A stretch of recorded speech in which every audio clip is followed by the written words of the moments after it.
you've really got to try to not make mistakes when you're an agent, just because there are artists' careers on the line, and you're sending them off into, sometimes unknown territories. So when you do make a mistake, you've got to backpedal furiously to make it right.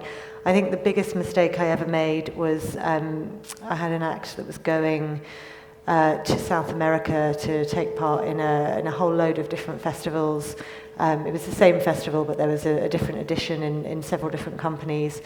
And I'd booked them the wrong way round. So the entire band thought that they were going to Argentina, and then they were traveling on to Colombia, and in fact it was vice versa. And luckily I spotted it just before that happened, and managed to persuade the festival to very kindly switch everything around on my behalf. But I like to think that that's kind of testament to good relationships, and if you kind of make sure that you do everything the right way as much as you possibly can, then if you do screw up, then people are going to have your back and they're going to try and help you out. So luckily that was a one-off, and I have since checked every single date and every single booking 10 times ever since. Yeah. So good learning curve. Yeah, and how do you handle that pressure when you say you really shouldn't make a mistake? What's that pressure like on a day-to-day basis? The pressure's huge, but I think you don't have a choice. So you've just got to, attention to detail is the thing. And every time you make a booking, you have to remember that it's not just a phone call or an email or a piece of paper. It's actually human beings who are getting on aeroplanes and traveling to places and staying, Luckily, because I was a tour manager for several years before I became an agent, I am extremely sympathetic when it comes to routing and making sure that everybody who is physically in the situation doing the travelling is very, very comfortable. But attention to detail is the be-all and end-all as an agent. You have to have made sure you have dotted all your I's and crossed all your T's, and there is no wriggle room for error, because if there is, then you're opening yourself up for a whole host of problems on the other side of the world where you're not physically there to deal with it. So there's pressure, but as long as you are, you're keeping everything in check all the way through, then generally, fingers crossed, things are okay. But yeah, attention to detail. And Lucy? There was a festival that I was doing the promotion for a few years ago called Electro Beach, which is in France. And one of the headliners were Nervo. And we had a journalist from the Daily Star there, which is a UK tabloid newspaper. And their management said, yep, go ahead, we're happy to do some interviews. And I thought the journalist would ask just about the festival at that point, because we'd prepped him before and said, look, can we just make it about the festival, which in retrospect I should have made it more clear, not to ask anything else but the festival. And he went in with a question about Simon Cowell putting together this X Factor style panel show, and whether Nervo had been asked to be one of the guest judges on it. And Nervo actually said, yeah, we were actually. We were asked to be one of the guest judges. And then in the Monday Daily Star paper, the splash was, Simon Cowell confirmed this DJ show. And I got into a lot of trouble because Nervo hadn't actually been confirmed. The actual show hadn't been confirmed. And obviously it broke at the festival, which gave the festival lots of exposure. But it just reminded me to make sure I sit in every interview and prep journalists, and don't trust journalists, because something like that could happen. And luckily that wasn't too bad, but there's been situations where it could be much worse. So. How difficult is it now with the amount of avenues for music blogs who may not have come through a traditional journalist path to be briefed in an interview like that? Yeah, I think if we allow access to our bigger artists, we have to use journalists that we trust. For example, like big artists like Tiesto, we would only put him forward for an interview with a journalist that we've worked with before, the kind of questions we know that he's going to be asked. So, yeah, I think prepping our artists is vital. Yeah, for sure. Pete? I don't know, I guess mistakes for me come around signing things or you know, in the A&R capacity, I mean, there's endless stories every A&R man can tell you of not signing, you know, the Beatles or Avicii or whatever. I think the one thing I learned over the years is to only really sign stuff that you truly love and believe in.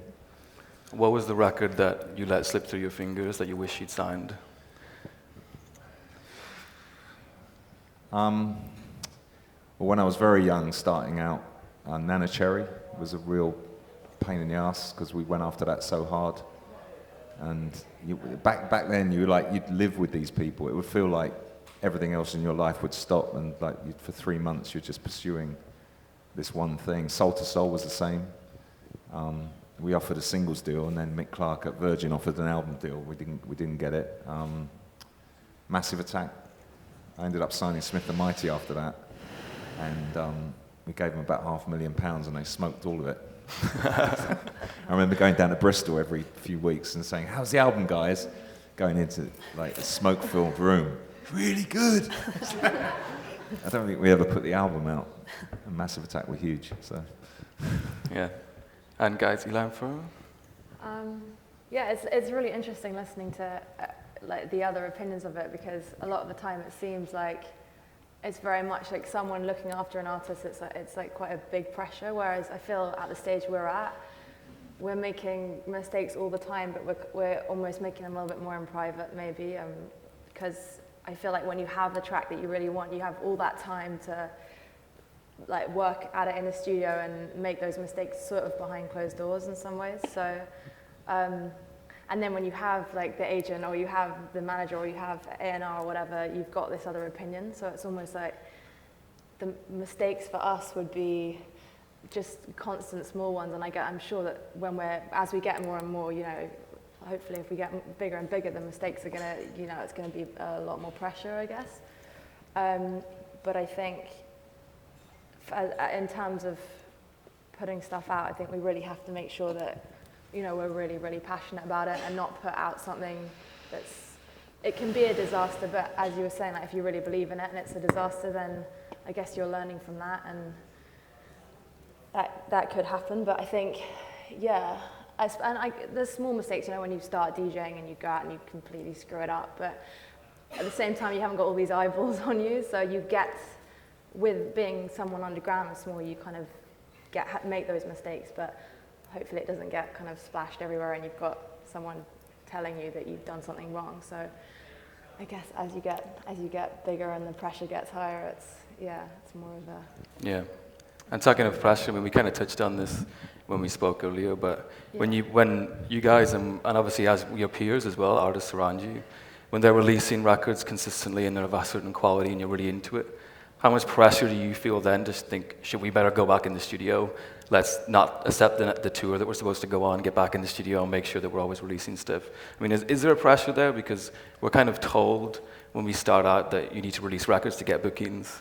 And then that's where the money is too. So is there pressure to just continue to churn out stuff? Oh my God, 100%, yeah, of course. And sometimes like we feel as if we're sometimes, you know, struggling to keep up with that. I think balancing the two, yeah, that for us, that's the best way to work, and try and put out something, but don't rush and put it out, you know what I mean? It's got to be right. And I think we have done that, you know. There's points when we'd be like, oh, let's just put this out, you know, and then take a step back and be like, it's got to be, you know, right and what we believe in. So for sure. And Pete, you obviously get a lot of promos.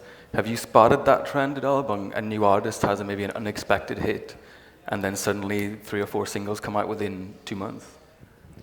Yeah, I mean, on the other hand, you have acts that have made 6 or 7 tracks, and nothing happens with them, and then suddenly one label signs one, and they become the flavour of the month, and then all those other 6 tracks they made get signed at the same time. I can think that's happening to the producer from Thessaloniki at the moment, Detlef, who was kind of has been a secret weapon for Steve Lawler for quite a few years, and he built up this arsenal of music over Christmas, and they've all got signed to different labels, and they're going to come thick and fast now. It's going to seem like he's got a record out every week, but to him, he kind of made them a year ago. I mean, I guess most famously in the last 10 odd years, Eric Prydz was a good example of, building his reputation with his own label. Then Call on Me happens, and he's under pressure to follow up with Call on Me, which was kind of a happy accident for him, and he completely freaked him out for a while, and he kind of completely ran in the other direction, and just didn't want to be associated with being the guy that had to follow up that record. I mean, it all turned out all right in the end, but that's a good example of how suddenly having a massive hit a little bit earlier than you first anticipated, and it kind of distorts everything as to what the perception of you as an artist is when it happens to you very young. And Martin Garrix is a good example. He's a very sharp kid, making animals in his... I don't know if you know the story. I just saw a documentary, actually, it's coming out in about 5 or 6 months' time. It was a wonderful film of him, and a bit of his story I didn't even know, actually, that, he was making music from when he was like 10 years old, and then he eventually starts making records that another producer at Spinning put out under his name. It was all agreed, it was all fine, and Spinning found out it wasn't this actual guy, it was actually Martin Garrix, and they pulled Garrix in and said, "Is it really you?" and couldn't believe how young he was, and then they went back to his house and heard all these other tracks he was making and heard Animals for the first time, signed that, and then came out. But he, we represent him at WME, and he's got good people around him, but he's definitely felt the pressure of, what do you do after that, which kind of changed the game in America, that record as well. So, Totally. And Lucy, can you maybe just explain a bit more detail about how Listen Up works? Would you ever have an artist approach you directly for a campaign? Will it always be a label or a manager? So we have an artist roster where we look after their print and online PR. And we also have a radio plugging service, which is headed up by our director, Luke.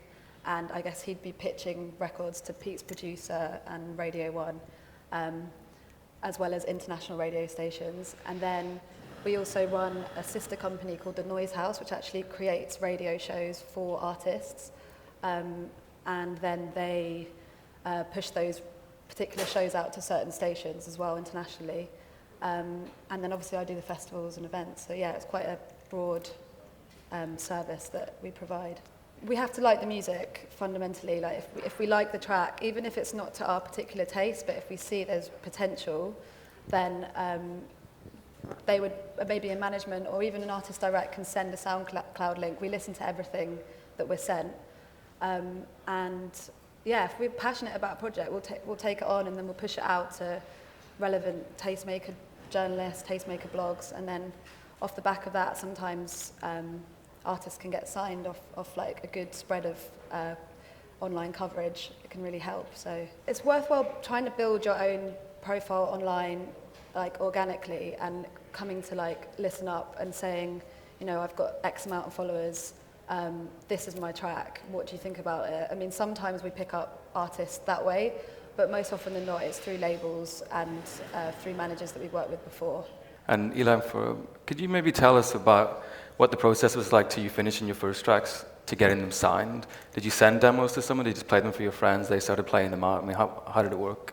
I mean, when we first started, we actually just put out tracks on our own label, and we just sort of sent it out to loads of people. We did a bit of PR and stuff with it. The thing that really helped for us was getting on Hype Machine, and I think one of our tracks charted like 3 on Hype Machine, and that was just such a big help for us, like the exposure and everything, and everyone sees it. It was lucky because we got that exposure from something that wasn't signed, and then it was easier to get labels interested because we'd done something without that.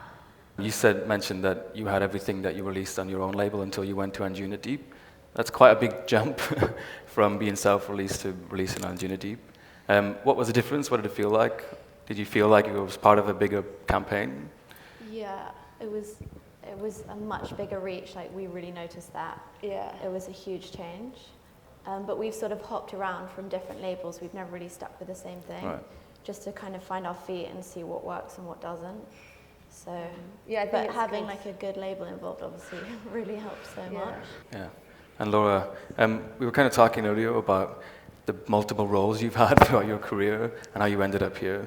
Do you want to just give a quick overview of what you've done I started out in the music business while I was still at university. I had a radio show on university radio.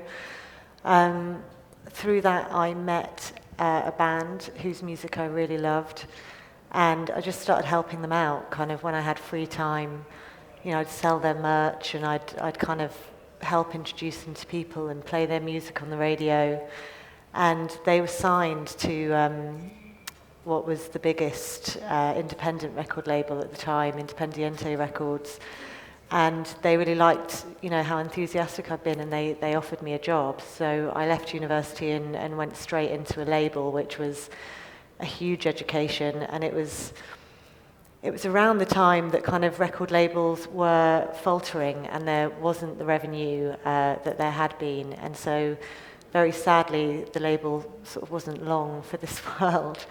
So I went on and ran a music venue instead. I became a promoter and an events manager, which was the best possible education, kind of like, you know, grassroots, dealing with punters, dealing with bands and DJs who, you know, they hadn't been signed, and kind of being at that level, understanding how everything works there.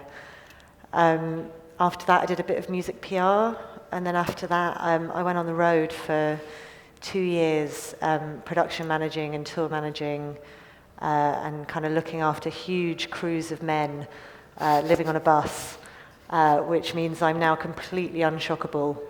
But it was the best education ever, and that's actually how I became at first an agent's assistant and now an agent. Those relationships and that experience were incredibly valuable, and I like to think that I'm an extremely sympathetic agent as a result, because I've kind of lived and breathed the day in and day out of touring. So yeah, I mean, all of those, every single role that I did, I said earlier in my talk, there are two routes really. You can either, you know, think I want to be an agent, and you can go, you know, be an intern, be an assistant, work your way towards that, or you can kind of, you know, accumulate enough knowledge about the industry that suddenly kind of all there is left is, okay, well, it makes perfect sense that armed with all of this, I'm, having worked in every aspect of live pretty much there is, I'm going to kind of use all that knowledge and use it to book artists myself. Yeah. And what does artist development look like these days? I mean, what's the process? You mentioned groundwork, but what does that groundwork actually mean? You have that? I can answer that. I mean, I'm involved in a guy called Thomas Jack, which is quite interesting. I mentioned him earlier, the guy that kind of arguably discovered Kygo. And he was the first actor I actually signed for the world, for WME and to records. So, and his record thing's been really slow. We put one record out called Rivers about 3 or 4 months after we signed him. But he spent the last year, 18 months, just building his DJ profile. So his DJ money, you know, his DJ fees have gone up, his ticket value's gone up, and he's just about to come with his second record called Rise Up, his second kind of, you know, record through a major label.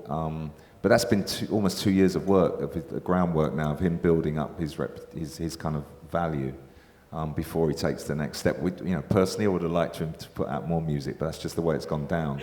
But that just shows you that, you know, but every month his billing is high, you know, is more, his demand for his gigs is more, and it's quite an unusual case because he hasn't actually put out that much music. But so artist development can come always. It's almost like a rock band of like years and years ago going and playing up and down the country, you know, refining their art before they actually get to put the music out. So it's quite a nice story.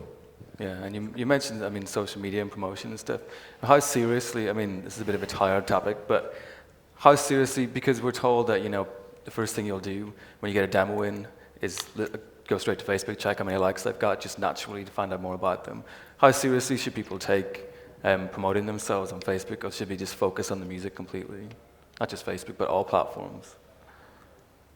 You like it? I know you guys are big on the old Snapchat. I thought you were saying how, if someone's going to look. I mean, I don't even know. I guess it depends on who's. I mean, if you're going to get signed, but I don't know how much the labels check, if they're, you know, how much people are engaging. I mean, I know you can pay for stuff like that now. I mean, you can't pay for likes, but you can pay to get your name out there, definitely, it's kind of a bit of a swizz in that sense. Like, you know, Facebook, yeah, you have to, if you put a boost on something, more people are going to see it. So it is sad because surely it should be about how much people are engaging with it rather than how many likes you have or, you know, all that. So hopefully when people are looking for that, they really look at it and they don't just, and I'm sure, of course, you know, if I was working for a major label, that I would 100% look into way more than just likes, and I hope that people do that. But of course, you know, it's great for people to reach a lot of people, but obviously they've got to be engaging with it, so that's important to us. Yeah. And Pete, would that put you off if you got a great demo in Google just to check out and then was like, 74 likes, and 3 of them are as No, not family, really, yeah. and I think even that metric and what it means has changed a lot, even in the last 6 months. I think Kygo, you know, exploded because of his numbers, you know. It was like, oh my God, look at this guy's numbers, you know, they're incredible. So all the radio stations jumped on him and played the Conrad song. And it's kind of, you know, scaled from that point on. I actually think today, if Kygo had those numbers, I don't think people jump in quite as quickly. I know for a fact that Radio 1 don't. You know, it all helps. But, you know, having huge numbers on one particular song on one particular platform isn't necessarily a shoo-in to instantly becoming an A-list record. I think as we get, you know, overwhelmed with more and more data, then you're having to adjudicate it or make judgments on it in a slightly different way. And that will continue to change, you know, as more, you know. It's going up slower, isn't it, as well? I think it's going up slower. Maybe people are backing off, you know, hyping it or fixing it, or and the platforms themselves have changed the way that, you know, some of them have been taking followers off where they start to see, you know, numbers manipulated. So it's ultimately, hopefully, it will come back to, you know, is the record any good? Do I like it? Exactly. Yeah. Has the artist got 2 hands, 2 feet? Is he real? Yeah, exactly. Is he a marshmallow? Is he a you know? So yeah, it's funny. I find myself quite a common thing. You know, in A&R meetings, we sit there, you listen to music, or you have a discussion. I quite often say, "Well, have you seen them?" And you look around the room, and everyone goes, "No." Well, doesn't that matter that we should actually go and see this person play, or go and see what they're like? Because that would have been unheard of, like, you know, when I started. So, but now, because of the world we live in, you know, they got, you know, 2 million plays, we've got to sign them. And I was taught a lesson when I first started, and my boss used to say to me, never sign anyone you can't hang out with. To make sure you can hang out with them first. Yeah. And Laura, in terms of platforms, I mean, for Lucy as well, I mean, how do you guys keep up with, how do you know which platforms to take seriously? I mean, we've got Facebook Live now, which is just exploding, as I'm sure you've all seen on your timeline. And other platforms are just changing all the time in terms of pushing music and pushing what you're promoting. How do you know which ones to put resource into and which ones to just think are just a fad? For new music, I think Shazam's really important, and how high tracks are on the Shazam chart is quite a good indicator if something's going to be a hit. Also, Hype Machine, which Fer was talking about earlier, is a good way of finding out what blogs are covering and what tracks are bubbling under.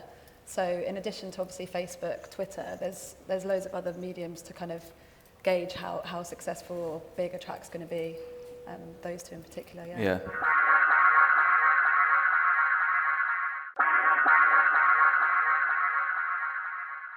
Well, at CAA, where I work now, our whole culture is based on teamwork, which is, it's not that unusual, but it's a little with the whole kind of like agent mentality of sort of protecting your own roster and kind of being on your guard, you know, so that you kind of keep a tight ship.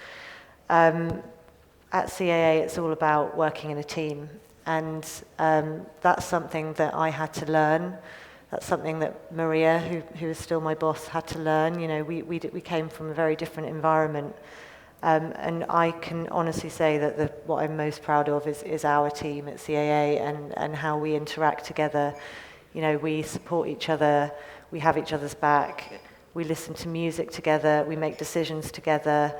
I always feel like I've got, 15 people standing behind me, supporting me in every decision that I make, and I likewise, I do the same for them.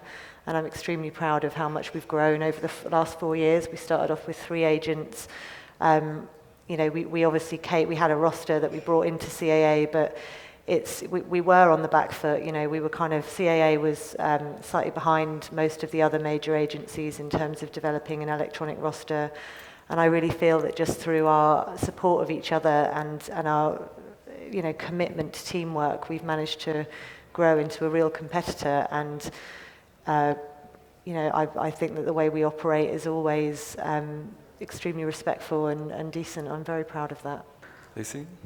When I was handling the press for Park Life for the first time, I had a team of 12 people to manage, and we had 350 journalists to look after, and we had so many interviews going on and photographers, and it was probably the hardest few days, but at the end of it I was like, wow, we got through that, and we've created all this amazing press. And I think that was when I kind of gave myself a pat on the back, and I was like, yeah, proud of myself.